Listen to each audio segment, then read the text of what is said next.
Did Trump's name kill the Epstein probe? That's the question Thank you, that Mr. cut Chairman. through a tense hearing when Representative Jared Moskowitz begin, I wanna challenged Kash caution Patel directly. my And the way it all colleagues unfolded on, told us more about power and politics than any one-sided press release ever could. violence Because in when a this scandal country. as explosive We just heard as that there were Epstein no collides riots with the on the machinery right. of We're Washington, literally it doesn't sitting just in reveal the building secrets, where it there was a reveals double giant standards, riot broken promises, supporters and of how the president. accountability Right. can vanish the moment it threatens We also the heard that powerful. only For years, leftists, Americans have been told to expect the have truth said that about Trump Epstein. is a Nazi. We In were told the files would 2016, be the opened, current the vice names president revealed, of the the United powerful States held said, to account. Trump is It was either a promise cynical whispered asshole or he's across America's rallies, Hitler. podcasts and committee rooms And so, that there was a list, this is the that problem. the evidence was there, that no one would be protected.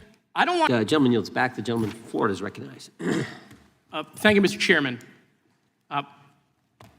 Before I begin, I want to caution my colleagues on, one-sided violence in this country.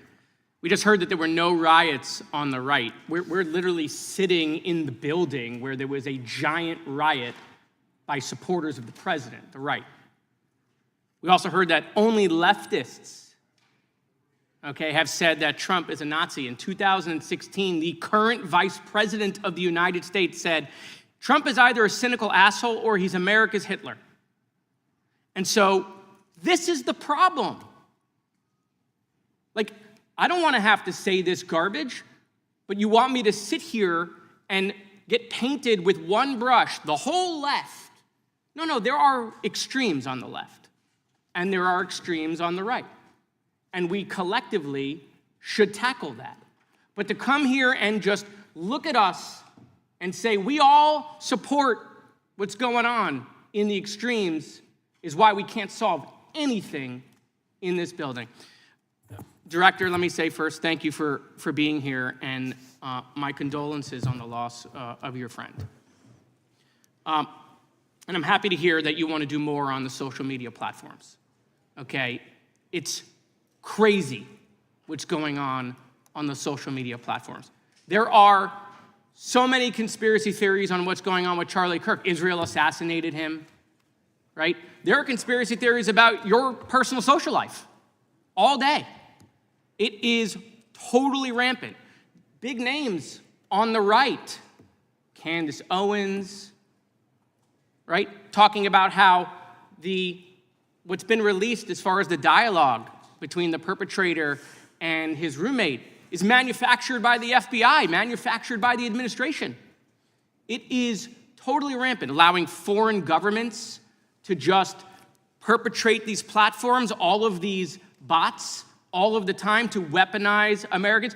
You see what's going on here? This is a byproduct of all of that. What's going on in the streets is a byproduct of all of that. What's happening is you see people celebrate Luigi Mangione is a byproduct of all of that. And so if we want to do something, then we should talk about Section 230. We should talk about how we're going to make sure that we don't let foreign governments poison our children's mind. And so I will work with you on that, Director. I'll work with you on 230 any day. No problem. So now, that was the good part. I want to take your attention back a second, okay? Breaking news. Kash Patel is nominated to be the FBI director. Dan Bongino is nominated to be the number 2 at the FBI. MAGA celebrates, rejoices, bells are ringing out. The team, Patel, Bongino, that sought out every podcast microphone to talk about the Epstein list. The names are finally going to get released. It begins. They produce white binders. Phase 1 with the podcasters. This is not actually one of them, of course. I made this. Your name's on it, right? And the names are going to come out. Pam Bondi says the list is on her desk. Then a memo comes out all of a sudden and says, there's no list. Oh, no phase 2. Phase 2 binders never happen. You said the conspiracy theories around Epstein just aren't true. They never have been. And yesterday, in an answer to Senator Kennedy, you said the FBI is not in possession of any credible evidence that Epstein trafficked girls to anyone but himself. So according to your testimony yesterday and in this committee, according to the evidence the FBI has, the number of names on the list are 0. No, zero. The index has been released, and the number of people involved in that trafficking operation were charged. in 2018. Other than Epstein and Ghislaine Maxwell, your testimony in the Senate and here is that according to the evidence you have, the number of other names is 0. That were charged based on credible evidence. Well, who are the other names? Give me the other names that weren't charged. We are not releasing the names of anyone because the Department of Justice never does that of anyone that didn't have any credible information to attack them. Let me move forward. The president has, you've seen the picture of the woman's body with the writing and the president's signature. The president says that's not his. Okay? President says it's not his. The Republican colleagues say it's not his. The administration say it's not his. Will you be opening up an investigation into the Epstein estate for putting out a fake document with the president's signature linking him to the world's largest pedophile ring? Will you be opening that investigation into that? On what basis? On what basis? They literally put out a fake document, according to the president, with a fake signature. It's a forgery of the president of the United States signature. That's the basis. Sure, I'll do it. Okay, I look forward to that investigation. Am I over? Thank you, Mr. Chairman. I appreciate your diligence. Gentleman's time has expired. Chair. And yet when Kash Patel sat in the witness chair and was asked point blank, the answer wasn't lists or revelations. The answer was 0. 0 names, 0 credible evidence, 0 files beyond Epstein and Ghislaine Maxwell. That was it. Years of anticipation boiled down to nothing. The moment that pulled this into sharp focus came when Moskowitz raised something shocking, a photograph of a woman's body, marked with writing and allegedly signed with the president's name. Trump denied it, Republicans denied it, the administration denied it. But then Moskowitz asked the question everyone else tiptoed around: if it's fake, if the president's signature was forged, why isn't there an immediate investigation into forgery? Because if it were Biden's signature on a document linked to Epstein, we all know it would have dominated headlines for weeks. There would be emergency hearings, non-stop coverage and demands for accountability. But in this case, silence. That silence, that shrug, spoke volumes about whose scandals get chased and whose are quietly buried. But this wasn't just about one photograph. Moskowitz turned the spotlight onto years of broken promises. Kash Patel and MAGA allies had once loudly promised the public that the Epstein files would be exposed. They declared there were binders filled with names, that phase 1 was coming, and that no one would be spared from the truth. Pam Bondi even claimed the files sat on her desk. Those promises fed a movement that believed the truth was about to burst into daylight, and then just as suddenly, those promises evaporated. Patel testified that there were no other names, no evidence, no lists, no binders. It wasn't just a reversal, it was a betrayal of the very people who believed those promises. Think about what that means. For years figures hyped the idea of secret lists and whispered about elites being dragged into the light. Supporters were told to wait for the day when binders would be opened, when the curtain would finally fall, and then under oath, Patel said none of it existed. Moskowitz pressed on that contradiction. Why build the expectation if there was never any evidence? Why feed the fire of speculation if the truth was so much smaller? The answer to that question wasn't given, but the silence left behind was deafening. This is the danger of weaponizing scandal for political gain. When leaders hype up secrets they can't deliver, when they stoke anger with promises they never intend to fulfill, they don't just disappoint their base, they poison trust for everyone. Because once the curtain falls, and the truth is exposed as less than promised, people don't just lose faith in politicians, they lose faith in the system itself. They stop believing in evidence, in institutions, in accountability. And when trust collapses, conspiracy theories take over. That's exactly what we've seen. In the vacuum left by disappearing files and missing names, speculation exploded online. Some said the documents were forged. Others claimed foreign governments were manipulating social media to spread chaos. Influencers like Candace Owens and Charlie Kirk floated theories about FBI fabrications. Bots amplified the noise, and soon the internet was flooded with more rumor than fact.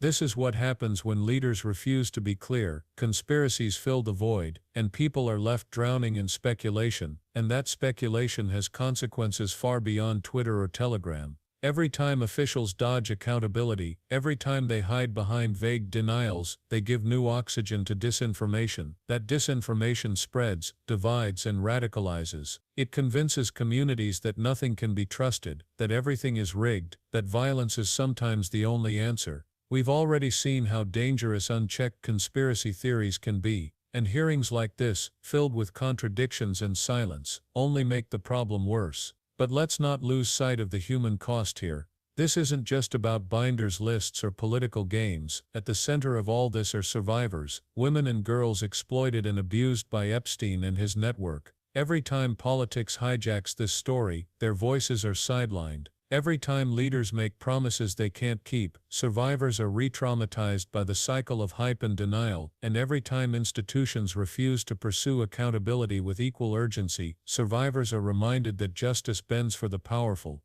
That's why the comparison Moskowitz raised hit so hard. Imagine if a forged document tied to Biden had surfaced, would anyone have shrugged?